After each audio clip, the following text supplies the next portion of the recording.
Time of the year, we still have record high temperatures that are in the triple digits. We don't have anything like that in the forecast, though. We're talking highs in the low 80s the next couple of days, morning temperatures in the 50s. And if you're going to head out to one of those corn mazes or maybe the ghost walk there, evening temperatures are going to drop off quickly. I want to talk about the longer range forecast for a little bit, getting into next week. Look at this system developing here just to the south of the Gulf of Alaska. It's going to move closer to the Pacific Northwest by the second half of this weekend. Watch what one model shows it could do. It's going to bring wind, and it's eventually going to bring some pretty good rain to the Pacific Northwest and counties in far northern California. We're talking Del Norte County and getting into Humboldt County as well. So this is likely not going to impact the Sacramento Valley, at least not in our neck of the woods, and we're probably not going to see anything in the Sierra, but just a sign of, the seasons changing, getting one of these systems to come through. It's going to bring some soaking rain to that area, rainfall accumulations of 1 to 3 inches possible.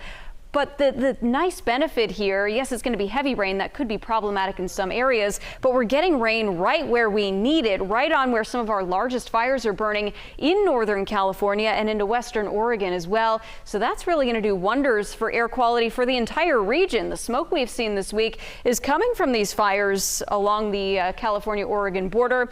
Watch as the winds shift ahead of that system. We get more of a southwesterly flow, so that's going to push the worst of that smoke north and eastward, and hopefully once we get some rain on these fires Sunday night into Monday, that's really just going to settle things down, hopefully for good. But again, it's all going to depend on just how much rain we get here locally. Again, we're not expecting impacts from that system.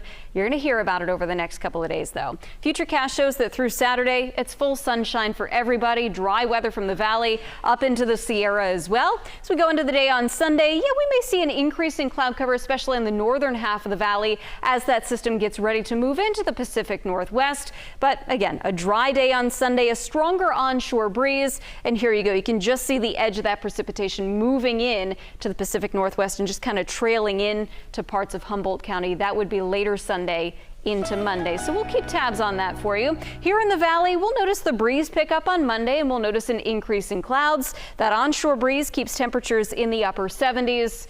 But for now, it looks like the valley does stay dry. There could be a couple of showers into the foothills as the system passes us by. We're not looking at anything impressive as far as accumulations go. And again, that's if showers extend this far to the south. Still some big questions there. Up in the Sierra, expecting things to stay dry. It'll cool off a little bit with temperatures in the low 60s, and it'll get breezy as those fronts pass by to the north as well.